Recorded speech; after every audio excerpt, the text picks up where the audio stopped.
Meu querido aluno, minha querida aluna, mais uma vez aqui estamos, mediante a realidade que nos impõe, uma aula virtual. Hoje vamos, nessa segunda atividade, tratar do homem como ser político. A habilidade é questionar o papel social dos Estados e da lei, e o objetivo é relacionar informações representadas de diferentes formas, principalmente num autor chamado Aristóteles.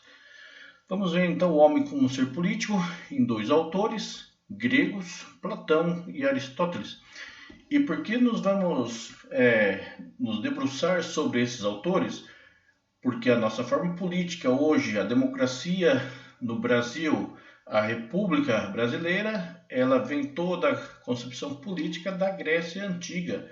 É na Grécia que foi concebida essas concepções políticas de democracia e de república. Demos significa povo, cracia significa poder, o poder do povo, e república, res pública, coisa, res é coisa pública, como que ela deve ser ou não ser melhor administrada, em favor de quem e por quê? Não é em favor do povo, lógico, em favor de todos.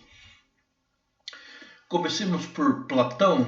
Para Platão, a política, ou melhor, a verdadeira arte política, é a arte que cura a alma, é a arte que torna a alma do filósofo mais virtuosa.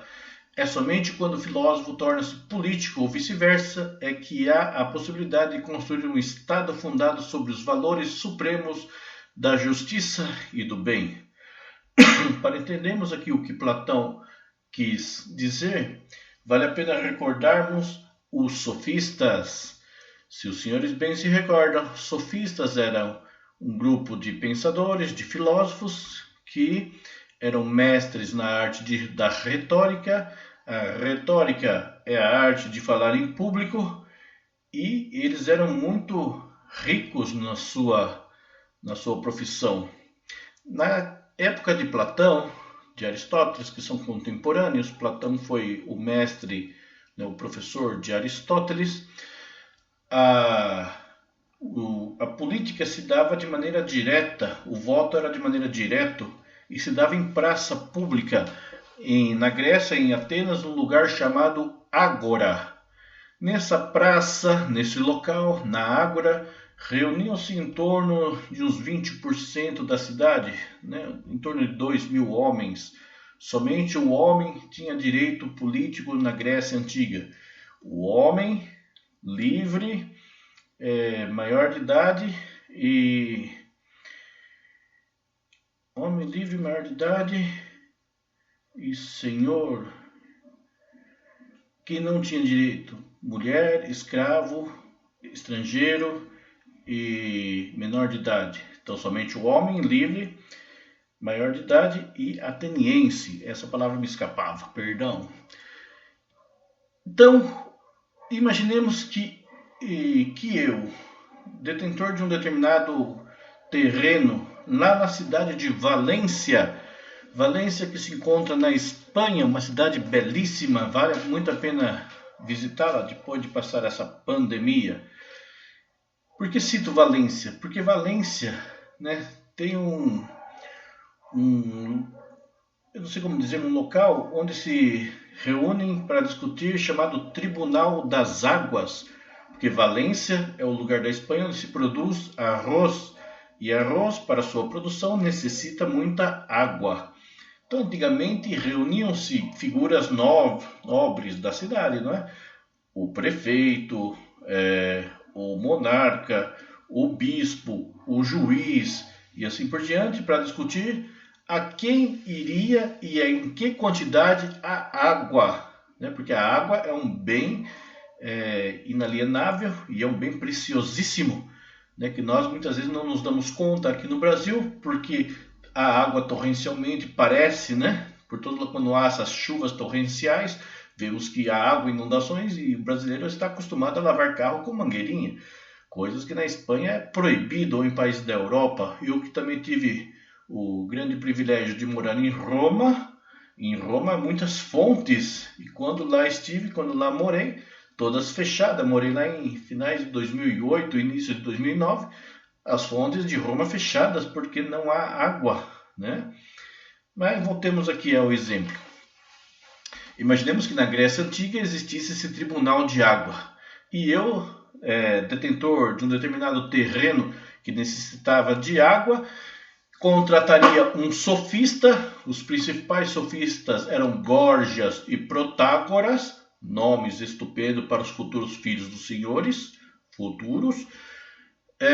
Contrataria Górgias, Górgias subiria no palanque e ali com a sua arte retórica convenceria aquela assembleia que a água ir em maior quantidade ao meu terreno era o melhor para o povo, era o melhor para a cidade. E com a sua eloquência, Górgias convenceria então aquela multidão em votar nesse meu propósito.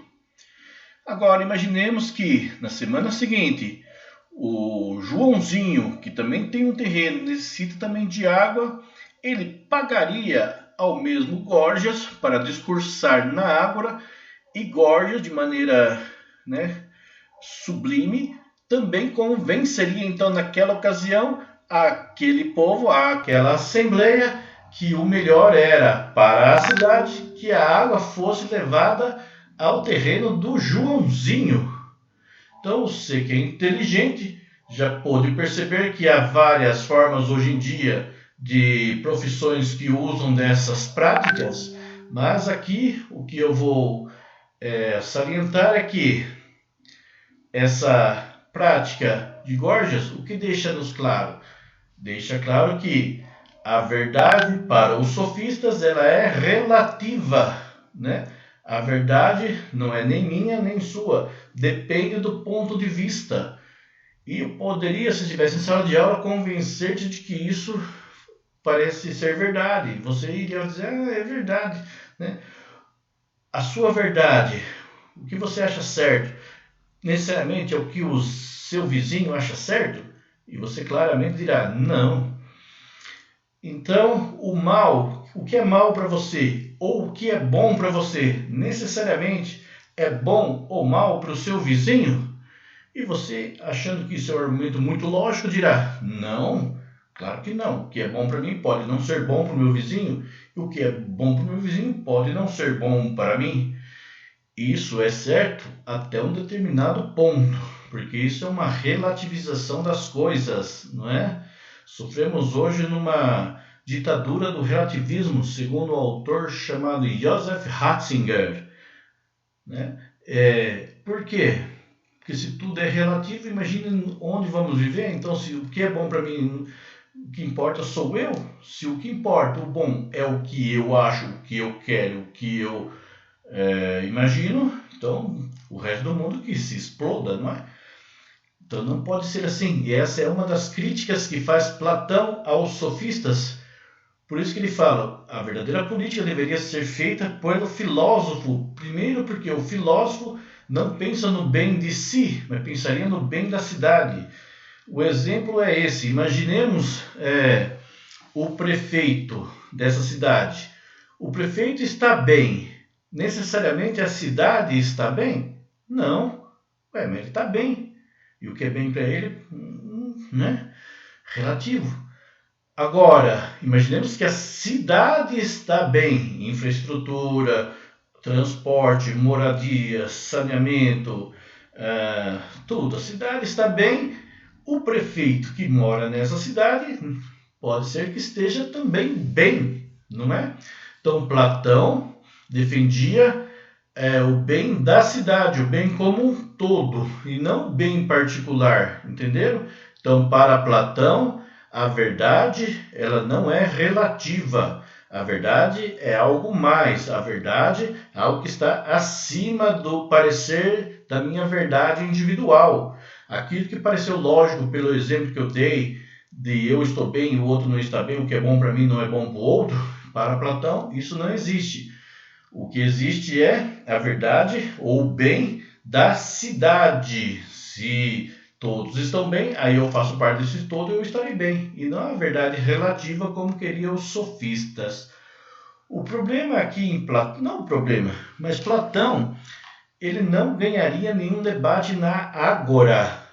Platão é um apelido que se deu a ele, né? Ele se chamava Aristófanes, algo assim.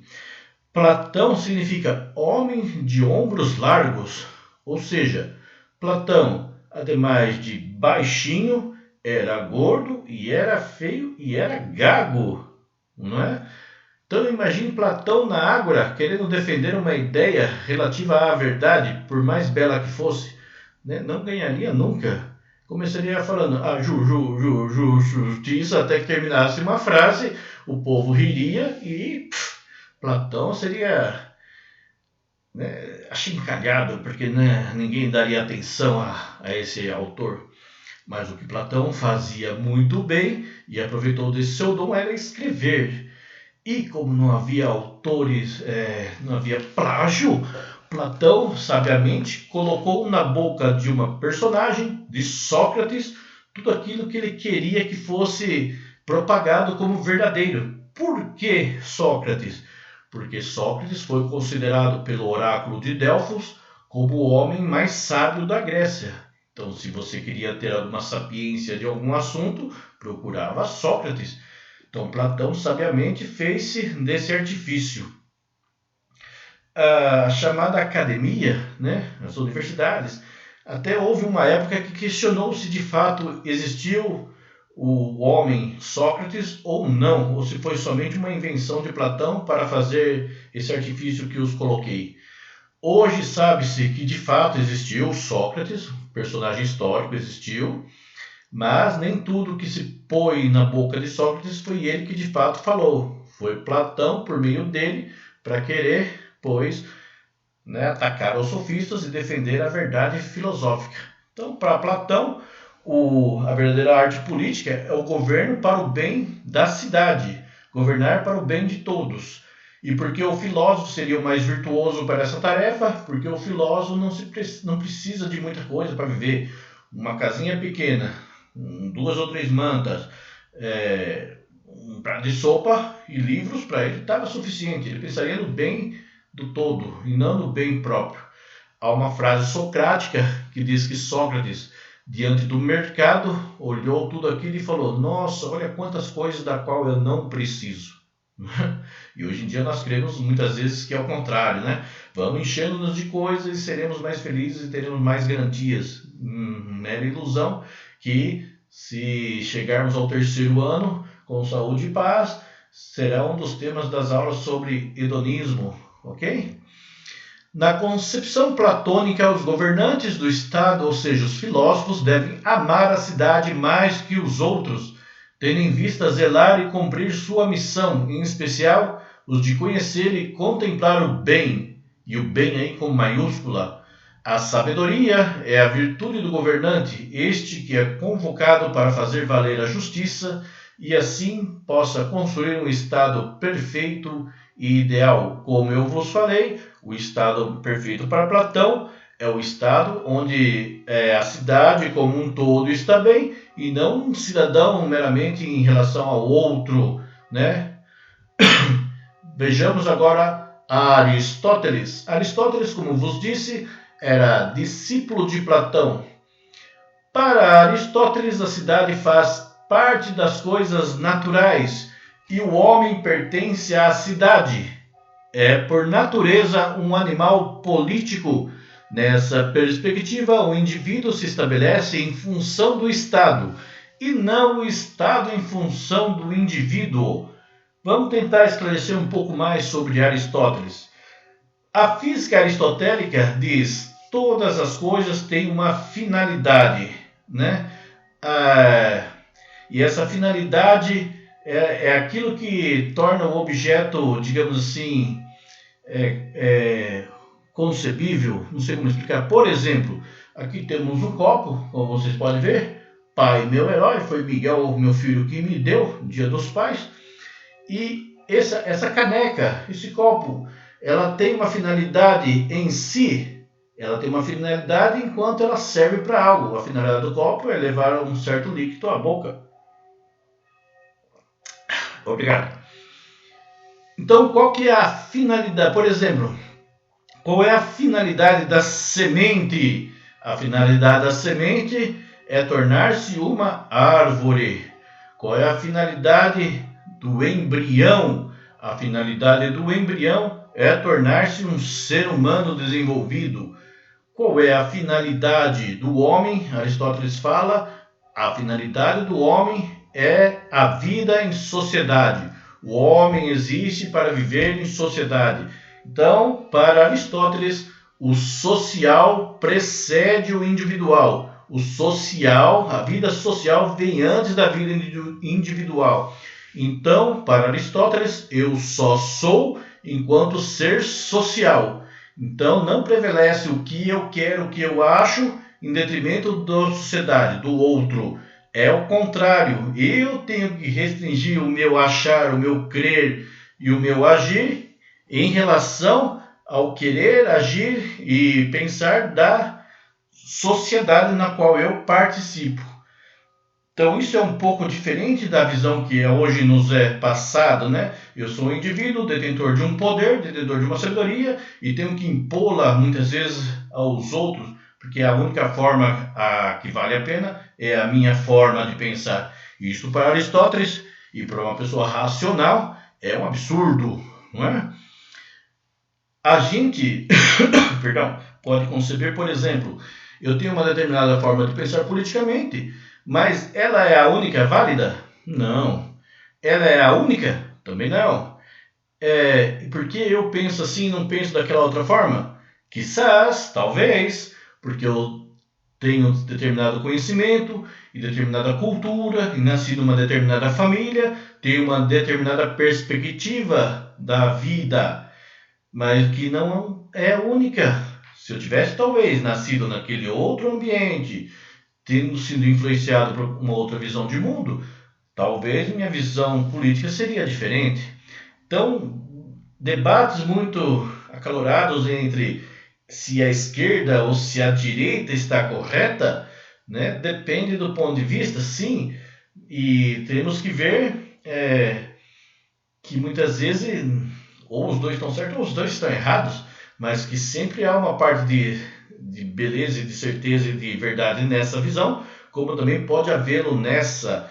Isso será temas para futuras aulas sobre quando estudarmos a questão da direita e da esquerda na política do Brasil, se lá chegarmos, e vemos quais são os pontos de vista. E já adianto que ao ponto de vista da direita, ao ponto de vista da esquerda, não é a função deste seu professor querido dizer essa é a melhor ou esta é a melhor, a esquerda ou a direita, ou é a pior, a direita ou é a pior, a esquerda. Não. Eu tenho a minha concepção política que não cabe aqui a aula de filosofia. O que cabe à aula de filosofia é esclarecer qual é a visão da direita e qual é a visão da esquerda, e caberá ao senhor e à senhora escolher a sua visão política, ter a sua competência, porque você é um ser inteligente, um ser consciente, um ser que tem uma história. Cabe a mim e ao resto do mundo respeitá-lo. Posso não estar de acordo com a sua concepção política ou de outras visões de mundo, mas cabe a mim respeitá-lo enquanto ser humano. Terá essa visão porque terá essas concepções. O que cabe a mim como professor de filosofia é esclarecer as concepções para que você, dentro da sua racionalidade, com a maior liberdade possível, porque somos bombardeados com ideologia de todo lado, você consiga sair, abstrair e dizer: sou dessa determinada forma política por esses motivos aos quais a mim me convence, ok? E também nada impede que depois você mude, beleza? Não sei se esclareceu ou ficou pior. Mas, voltando à aula, para Aristóteles, a política, o homem é um animal político por natureza. A finalidade do homem é a vida em sociedade. Há uma autora que não vamos tratar aqui, só fazendo um outro adiantamento das aulas, chamada Hannah Arendt, que dizia: qual é a visão de homem de Aristóteles? E de fato, aí tem razão Hannah Arendt, que quando Aristóteles fala de homem, não é como nós podemos conceber quando eu falo de homem numa aula qualquer. Por exemplo, quando eu falo de homem, eu me refiro a homem da palavra humus, terra, humanidade, o homem e a mulher. Aí quando eu falo o homem é o ser, blá blá blá. Estou falando da humanidade. Aqui Aristóteles, quando fala de homem, fala da concepção do homem, como eu já falei, o homem, não mulher, detentor de direitos, detentor de liberdade e ateniense e maior de idade. E não o homem e mulher, ok? Então é o homem.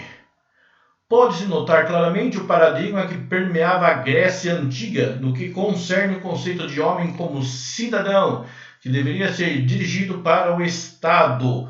O indivíduo não basta a si mesmo, e é nesse sentido paradigmático que Platão e Aristóteles compartilham o mesmo ideal. Contudo, o Estagira, aqui Estagira é Aristóteles, porque nasceu nessa cidade chamada Estagira. O estagirita não reconhece todos os membros do Estado como cidadãos por natureza. E onde está essa afirmação de Aristóteles? Está num livro chamado Ética a Nicômaco, capítulo 10. O senhor, como tem muito tempo aí sobrando, vá à internet, digite lá Ética a Nicômaco, Nicômaco era o nome do filho de Aristóteles, e você quer deixar o melhor para o seu filho. Aristóteles deixou um livro de ética, como comportar-se, e Nicômaco também era o nome do pai de Aristóteles, que foi médico, por isso Aristóteles usa de muitos argumentos da medicina e da botânica em suas obras, onde ele diz: o homem, para Aristóteles, o homem grego vivia em sociedade. Ponto. Você tem que contribuir à sociedade. Você tem que achar o seu lugar natural, ver aquilo que você é melhor e, digamos assim, a sociedade grega daria o seu estudo para você ser a máxima, chegar à máxima potência naquilo que você crer ser o melhor. Um filme muito interessante que relata mais ou menos, mas tem essa perspectiva, chama O Doador de Memórias. Se o senhor e a senhora não viu ainda, né? Vai lá na net, não sei se tem na Netflix, vai lá e busca na internet que você achará. O Doador de Memórias. Nesse filme, o cargo, o que a pessoa ia fazer pelo resto da sua vida era escolhido pela sociedade, e não ele que pensava, no meu projeto de vida eu quero ser médico. A sociedade olharia para essa pessoa e diria: vamos ver se você tem aptidões para ser médico, não basta querer. Aí faria um pormenor, olharia toda a história de vida do sujeito, diria: ok, você tem condições de ser, porque você tem essa e essas qualidades para ser médico. Ou não, diria: não, você, pelo que nós vimos, sociedade, você não leva as características. Você não gosta de estudar, você tem desmaio quando vê sangue, então não dá para ser médico, não é? Então era a sociedade quem escolhia. Então, no mundo grego, era mais ou menos assim. Você tinha uma determinada aptidão. Você seria levado à sua máxima potência dentro dessa sua aptidão. Chegando à máxima potência, você teria que depois devolver à cidade em forma de trabalho. Era tudo organizado, era uma cidade organicista. Nós vamos ter uma aula falando sobre isso, né? Então o indivíduo, ele fazia parte dessa sociedade. Você era um membro de um Estado e você não poderia não fazer nada. Aí entra o livro 10 da obra Ética Nicômaco de Aristóteles.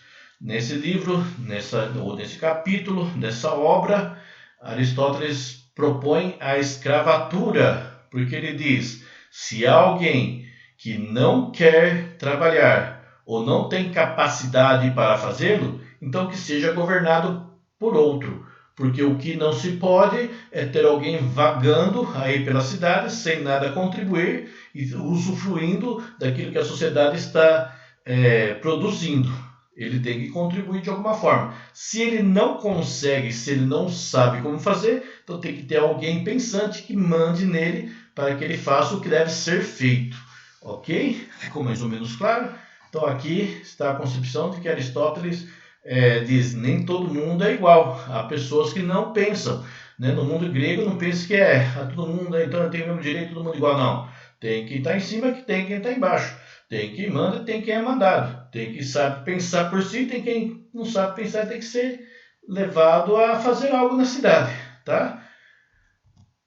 Aqui eu deixo com você, então, para terminar essa aula, um vídeo do nosso querido, quem não o conhece, vale muito a pena conhecer, professor Clóvis de Barros Filho, sobre Platão. Vejamos juntos. É a de Platão. Platão, você sabe, é o mais influente pensador de toda a história. Platão é o pai fundador da filosofia. E você sabe que Platão falou de amor. Por quê? Porque você já ouviu a expressão amor platônico. Ora, Platão define o amor num de seus diálogos. Ele escreveu 35. E nesses diálogos Platão filosofava, quase sempre colocando a tese que ele considera justa na boca de uma personagem, Sócrates. E no banquete, diálogos sobre o amor, não é diferente. Platão deixa todo mundo falar e no final fala Sócrates. E Sócrates vai definir o amor no banquete, definição que atravessa os séculos. Claro que Platão jamais usou a palavra amor. Não falava português. Aliás, o português nem existia. Platão falava grego, e em grego o seu amor é eros. Eros, que você conhece, porque é raiz de muitas palavras do nosso idioma, como erotismo, erotização, erótico, eros motel, eros drive-in, eros nightclub. Eros faz parte da tua vida. Então, eros o que é? A definição é simples. Amar é desejar. Ponto. Viu? Nada de dramático. Amor e desejo são a mesma coisa. Você ama aquilo que deseja. Você ama aquele que deseja. Você ama na intensidade que deseja. E você ama enquanto deseja. A má notícia, claro, é que se o desejo acabou, é porque o amor acabou também. Amor e desejo são a mesma coisa. Ora, nesse momento, a pergunta óbvia, se amor é desejo, desejo é o que então? Pois desejo é a falta, diz Platão. Desejo é a busca daquilo que faz falta. Desejo é pelo que não temos e queremos ter. Desejo é pelo que não somos e queremos ser. Pelo que não fazemos e gostaríamos de conseguir fazer. E agora você tem a equação completa. Você ama o que deseja e deseja o que não tem. E quando tem, não deseja mais. E como o amor é desejo, não ama mais. Funciona assim, simples e rápido. Amor pela cunhada.